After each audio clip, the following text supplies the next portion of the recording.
Hello YouTubers, this is Baron Von Bongo back.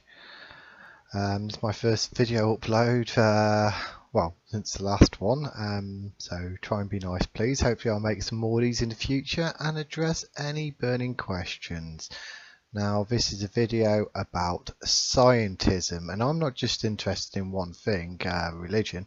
I'm a pretty bad Catholic, but I am pretty opinionated in all things.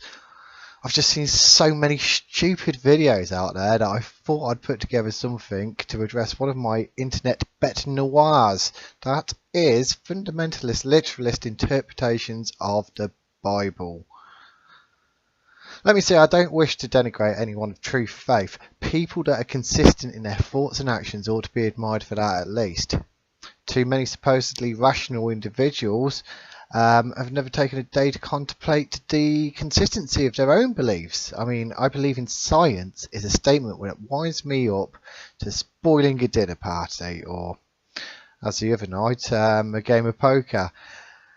It annoys me it annoys me more than creationist young earth hypothesis. And if we just look to the little drawing here that I whacked off Google, scientism is simply an exaggerated belief in science. Scientism claims that the methods of modern natural sciences provide our only access to the world and give the only kind of truth. That's simply not true, nor is it scientific. Simply put, there is a real fundamental misunderstanding between concepts of faith and knowledge on all sides of the argument. Between fundamentalist and literalistic interpretations of scripture and the interpretation of the older churches, especially the oldest, the Catholic and Universal Church. It comes down to understanding the difference between knowledge, belief and faith. So I'm going to go through this. I'll go back to that one, first page. Continue. Aha, here we go. I love science, but I hate scientism. And that's, as I say, what brings me to this. If one has knowledge, one does not require belief. If, for example, like me, you have experienced something you attribute to a direct and personal act of God, belief is not really required. The struggle may be the responsibility of living the faith given the knowledge. Doubting Thomas shows us this typical modern attitude of I won't believe until I see. You know, Jesus showed him his hands and his feet, and then he goes, oh my Lord and my God. He saw, he knew, and then he lived his life faithfully adhering to the tenets of that belief until he died. However, faith in God is not just believing he exists as a rational thought exercise, as perhaps the deists did, like Newton. It is the thoughts and actions that belief requires and inspires that which we call faith. Faith often comes before belief. A child, for instance, can live their lives in innocent faith, as they have not the rationality to question that faith. You bring your kids up in the faith of what you believe, be you an atheist or a Christian. Doubt, however, is ever present to many adults of faith, especially if, for instance, they are brought up believing that the world is about 10,000 years old and their faith requires it. Once that faith is shattered by damning fact after damning fact, many are left with that binary choice of reject faith or reject science. It's just, look, dinosaurs. Jesus on a dinosaur. Come on, people.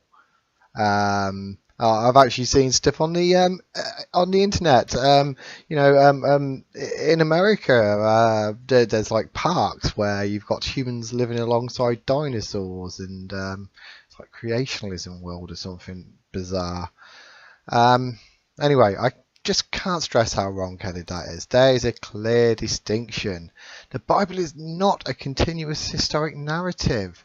It's about God's relationship with man and man's relationship with God.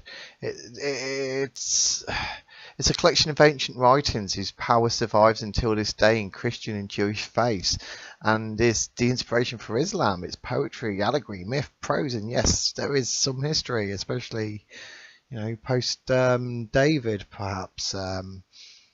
But as we can see, the myths and stuff go way back. It's just the angle that the Jewish people had on the Old Testament, the Israelites had on the Old Testament, that made it unique, stressing the one God, and like other things like what's that Babylonian one, which is very much like the flood myth. It'll come to me.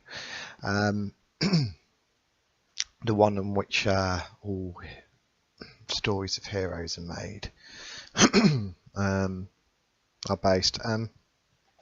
Anyway, sorry, it will come to me. So yeah, I mean, it does beautifully and intricately reveal God's relationship with man. In the Christian perspective, Jesus fulfilled the Old Testament messianic prophecies and purchased for us eternal life with his life. This has already happened, and was not already a full-blooded religious movement, but a secular endeavour to secure a homeland for any of Jewish blood. Islam, however, surprisingly for some, even in the Muslim schools I've taught at, such as Park View, which was in the news, agrees with Christianity that Jesus was the Jewish Messiah and will come again to judge the living and the dead. These so-called Bronze Age people of 2,000 and more years ago had no conception of science as we know it. Yet before science, we are really going to take the leap and say, nothing the ancients knew in their pre-scientific age was true or valid or anything like that? Are we to doubt the great philosophers of Greece added to the sum of human knowledge? How about the builders of the ancient monuments that even today we would struggle to construct, like the pyramids, for example? And there's all sorts of weird ancient architecture out there which just baffles us. Look at the Mayans and all that sort of thing. I have to say I'm quite partial to Graham Hancock. Now that might be as my conspiracy mindset, but the evidence of something high technology is quite compelling, and for ancient societies it's quite compelling.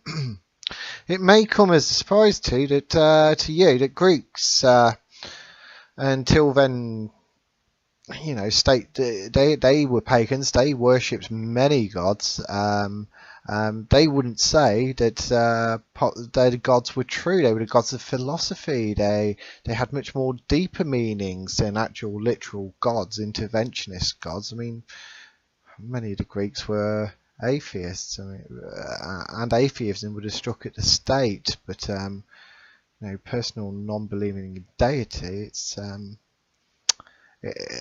quite rational according to them.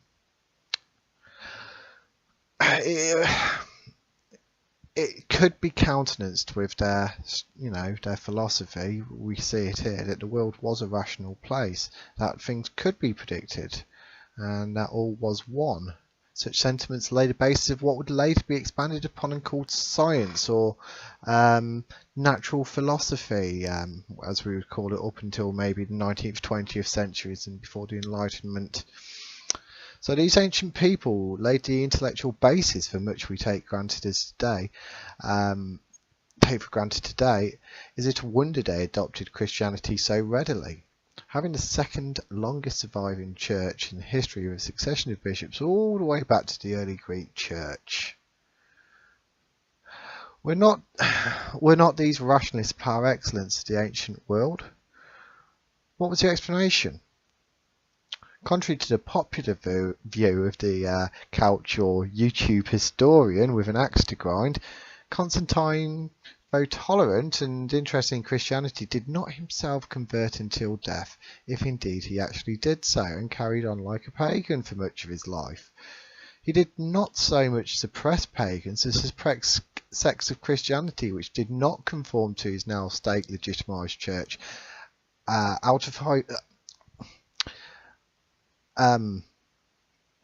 which had now come out of hiding, whose bishops had come out from under hiding, under Constantine's direction under the Council of Nicaea to formalise the faith.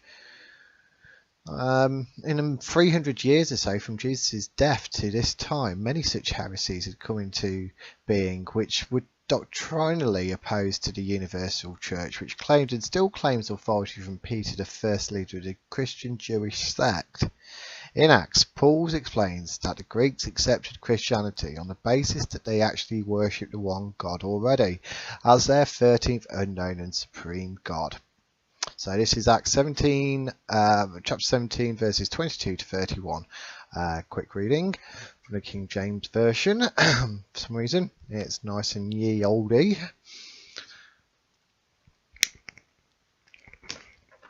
Then Paul stood in the midst of Mars Hill and said, Ye men of Athens, I perceive that in all things ye are too suspicious.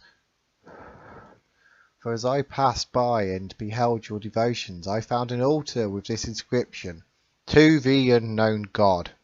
Whom therefore ye ignorantly worship, him I declare unto you, God that made the world and all things therein, seeing that he is Lord of heaven and earth, dwelleth not in the temples made with hands, neither is worshipped with men's hands, as though he needed anything, seeing he giveth to all life and breath and all things, and hath made of one blood all nations of men for to dwell on the face of the earth, and hath determined the time before anointed and the bounds of their habitation, that they should seek the Lord, if haply they may feel after him and find him, though he may not be far from every one of us. For in him we live and move, and have our being, as certain also of your poets has said, for we are also his offspring. For as much then as we are the offspring of God, we ought not to think that the Godhead is like unto gold or silver or stone, graven by art and man's device. And the times of this ignorance God winked at, but now commandeth all men everywhere to repent, because he hath appointed a day in which he will judge the world in righteousness by that man whom he hath ordained, whereof he hath given assurance unto all men, in that he hath raised them from the dead. So from that passage we can see that Greeks could readily accept the concept of an unknown or unknowable God, who is immaterial, neither man-made nor natural, but the source of all things and the end of all things, the Alpha and the Omega. The later philosophers may refer to God as the uncaused cause. The teleological argument or the cosmological argument came out of this. It was later codified, and it's still a very, very valid argument. It's very difficult to refute the uncaused cause. I mean, you could see that as the endeavour of science, of cosmology. Today, these we can't dispel. If God created all things, then he stands outside of all things, whilst able to intervene. In some loosely analogous way, we can see God as the player of a video game in the not too distant future. He can interact with the reality he made and communicate with the intelligent avatars and affect the universe at whim. But he is an ethical and benevolent programmer who intended his creations to live, thrive, multiply, and not destroy themselves or their environment.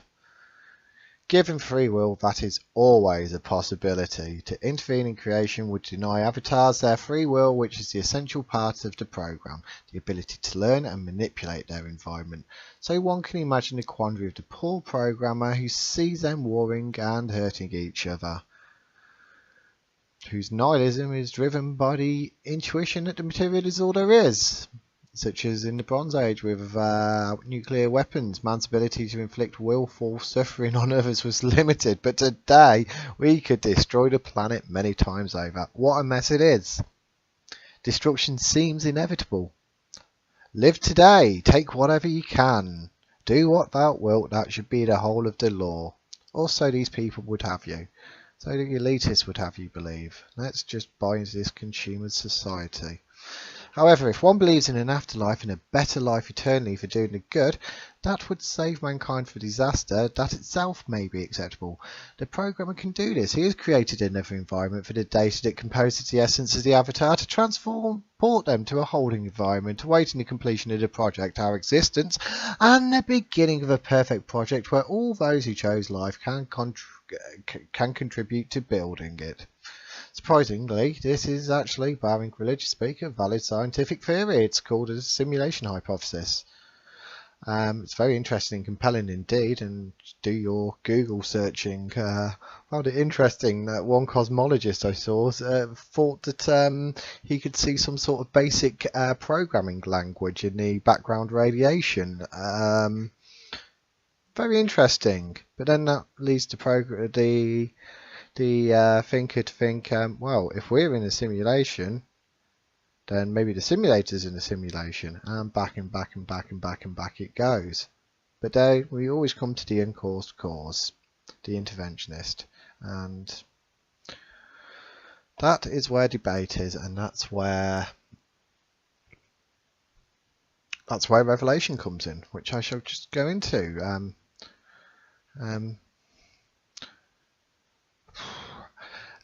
At this time, Greek was the lingua franca in the Roman Empire. In that part of the Roman Empire, and Luke, the Gospel writer, was Greek and writing for a Greek audience. So it's hardly surprising that new faith spread there, especially. Some of the oldest surviving New Testaments are in Greek from the 2nd century before the Council of Nicaea. So this was where the very early church was, like in North Africa where Augustine was. But as you'll see in, as history shows from many of the conquests and whatever, revolutions, that the church has diminished in its geographical reach. It used to be of the Middle East, but now you'll hardly find Christians there. That's very sad. Anyway, so just go back to science. I'll just talk about empiricism. I know that my house is here because I can see it and I can touch it. I can even take empirical measurements such as dimensions and temperature. I can't do that with God. God is not amenable to measures of the material universe. God is immaterial spirit. The only way we can know God is through revelation, i.e. that which he chooses to disclose, and through which and the means through which he chooses to do it is down to him, really, because he transcends.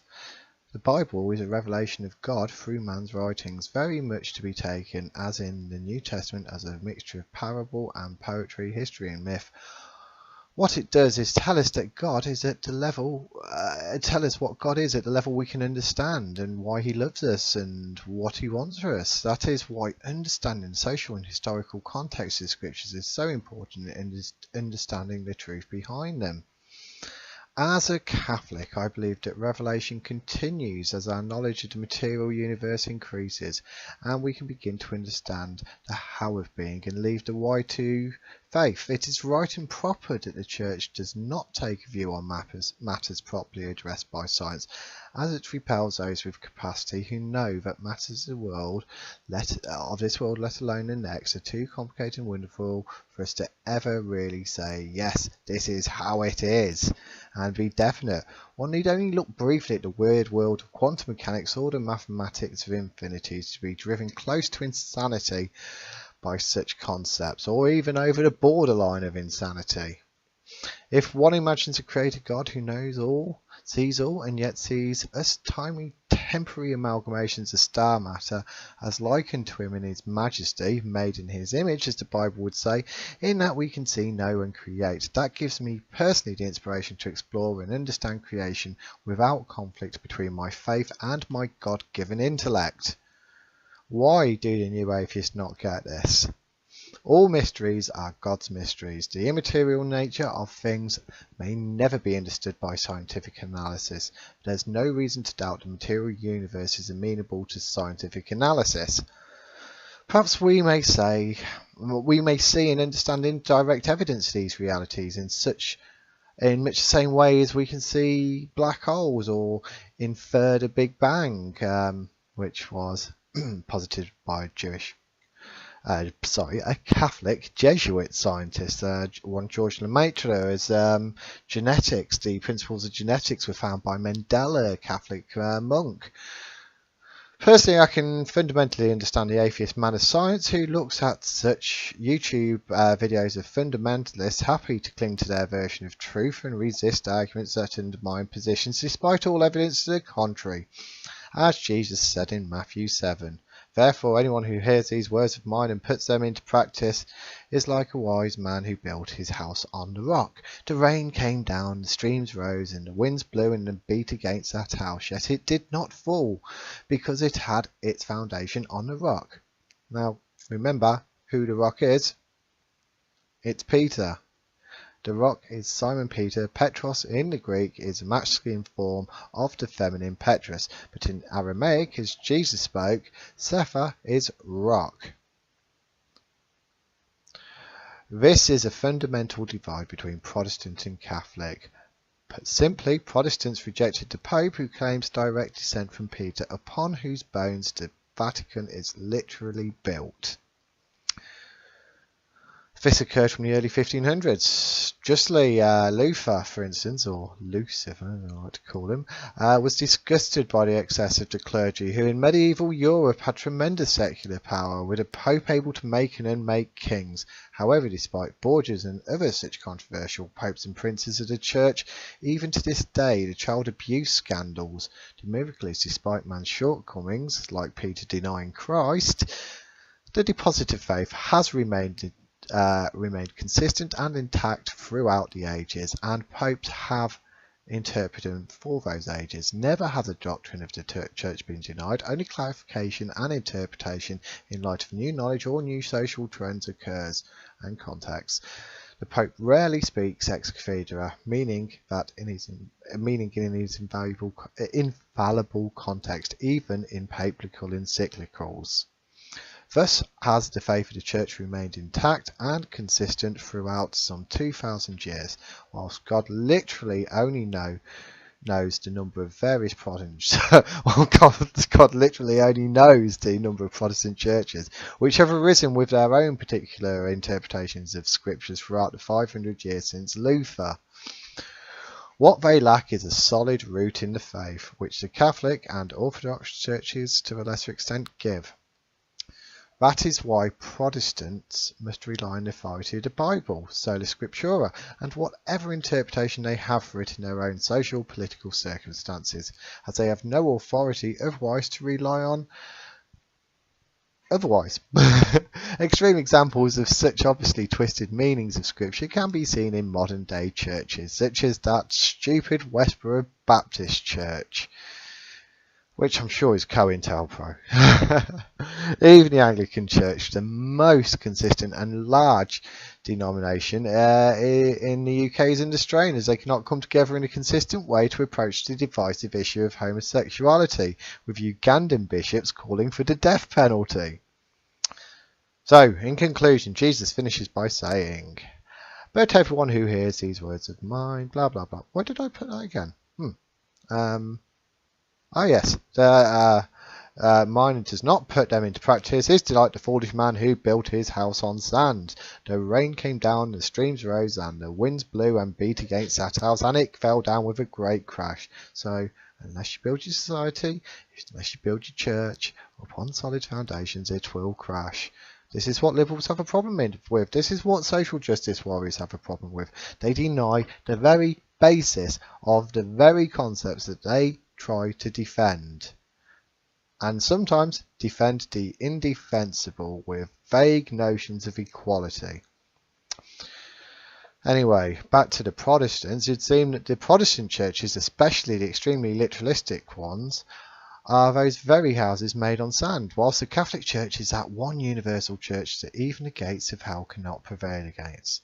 This is because not only do we have the scriptures, but we have the deposit of faith, built, maintained, and tended by the church for 2 centuries. By the church for the 2 centuries that it was for 2 centuries, 2 eons, 2,000 years, through suppression and not. through apostolic succession. In fact, the very Bible Protestants grasp to, with some Old Testament omissions, which they removed, is that very Bible laid out in around the Council of Nicaea in the 3rd century AD. I think we learnt lessons from Galileo to be extremely reticent in assigning scriptural meanings to scientific discovery. However, that does not mean it cannot work the other way around successfully, with scientists from Newton to scholar clerics like Lemaitre pondering upon the how of God's creation. Indeed, see for instance the amount of the number of Jewish recipients of Nobel Awards for science and physics and chemistry and all these sorts of things. For a very small order, it's amazing so many distinguished scientists and scholars of all disciplines have emerged, not in spite of, but because of their faith. We can also see this in the scholastic system that was developed and the encouragement of universal education. You know, this didn't come out of nowhere. This came out of Catholicism. That is why some of the best universities in the world are Catholic universities. Even if, like, for instance, what is it? Notre Dame? No, it wasn't Notre Dame. There was a university, a Catholic university in America where Milo Yiannopoulos was out to speak and was basically attacked by social justice warriors who were trying to deny him a platform. These are the tactics of fascists and socialists. Now, the great mistake of our age is throwing out the spiritual and embracing the material. We see this in all walks of life, from neoliberal economics to just about everything in the secular media, which keeps wars rolling and income coming into the amoral corporations and foundations which keep the consumerist bandwagon chugging along to support the gospel of prosperity.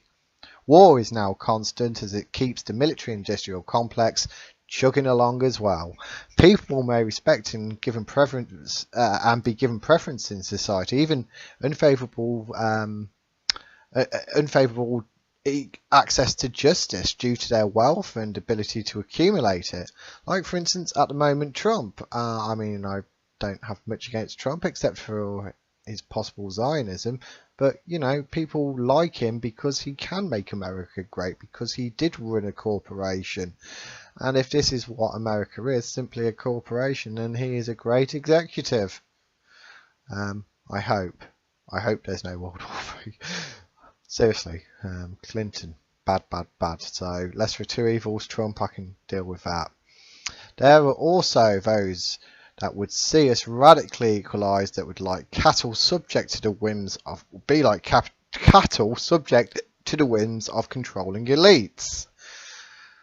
Indeed, this is the socialist way. Indeed, most party political systems in the West are opposition in government, left versus right, or have been.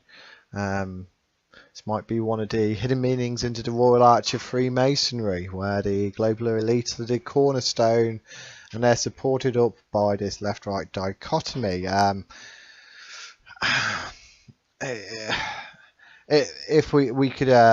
If we put this into the state, we can say it's a kind of Hegelian dialectic, a thesis, antithesis and synthesis that can be seen to be amenable to control by those who, with knowledge of the system and insider access to its networks and goals. Whichever side of the political divide one stands on, elitism is endemic in established parties. Labour, for instance, are full of Oxbridge-educated products of the system, with few former workers in its parliamentary party, which sets it at odds often with the TUC. It's all about money, power and influence, human nature and governing and controlled by elites who know better than the masses would lead society in anarchy. In its worst sense, if gone. We need the priestly classes to define our morality in society.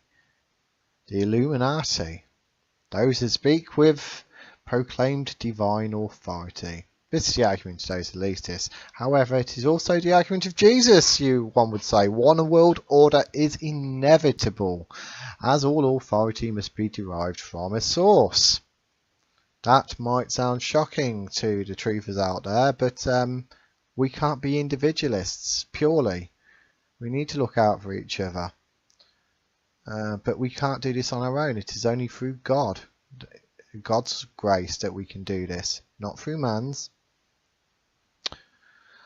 On the one hand, you have the aesthetic elements of society, those who use their skill and talents for the betterment of society and their fellow men, those who forswear worldly wealth, and these are the priestly classes. Then you have those who believe in only the material of this life and of no other life.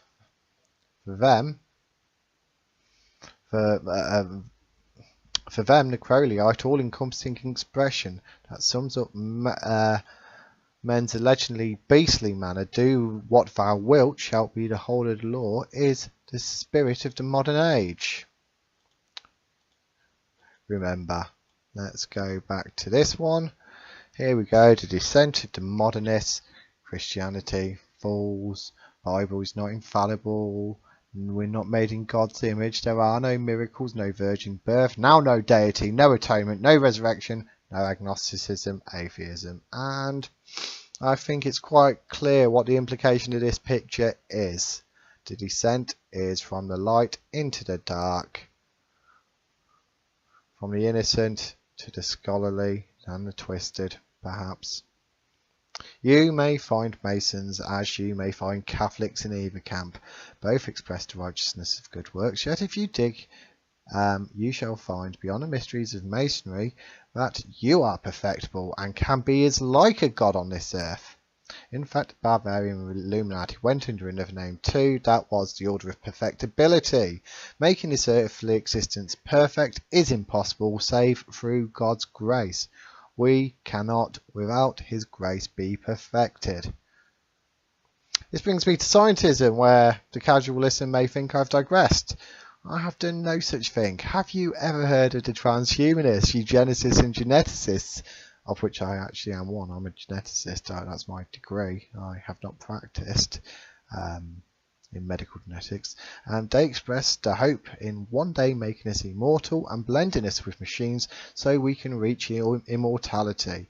Yeah, it sounds appealing, right? Also, when you think longer and hard about it, you cannot help that the pursuit is wrong-headed. I mean, sure, long, healthy lives should be a goal, but a society without death, surely madness in this limited existence. We only have so many resources. Yes, free power and etc. is going to be great and all that, but death is a natural part of the world, and in death we can actually perfect our lives. That's at least what we've been promised. On a more mundane level, you hear atheists at the level of the pub conversation, like my mates, speaking of believing in science and not realising just how stupid that statement is. I have had hours of conversation simply trying to get an otherwise very intelligent person to understand that this is silly and completely unscientific, but I must be doing something wrong with how I communicate it, surely. So that is actually a reason why I'm speaking this right now. Anyway, for those unable to grasp it, science is a methodology based upon the experimental method and the notion of falsifiability. Every scientific statement should be falsifiable. If it is not, it is unscientific. The nature of God requires faith as he transcends the material universe. He is the philosophical uncause cause, which, try as one might to is logically necessary to existence. The only way God can be known to man is through personal revelation, not experimental observation. The statement, I believe in God is logically consistent and tells the listener both that one has a belief and that belief cannot be materially substantiated. Both circumstantial evidence in the natural world and order may help sway one's view. Also, persuasion by divine revelation through the Bible and through church, etc., or through his own guidance to his revelation view. For a scientist to say I believe in science is inconsistent with the very notion of science, for if the validity of any of the foundations upon which theory is built, including that of scientific progress, is built, the system is in total need of reform. to accommodate the material facts. Arguments for and against God take place in an immaterial level, devoid of testable and falsifiable facts. In short, what is true or not is subjective, and it takes an act of faith or reason to call something fact. If you haven't observed and analysed it yourself, you, as a scientist, should be in a quandary as to whether or not to accept it. Scientific revolutions occur when its very foundations are unsettled. Faiths, personal and societal, fall apart as believers find truth elsewhere. Although I see that the Catholic Church and faith in general has been beaten into second place by secularism, which we are really talking about at the heart of all political conspiracy, I am wise to the bullshit, and brothers and sisters in Christ, I hope you too are after this presentation. Well, thanks for bearing with me. I hope you didn't dislike the long and boring talk as much as I fear you will. Please like and subscribe and comment, and I look forward to hearing from you. This is Baron Von Bongo signing off. Peace and love, guys.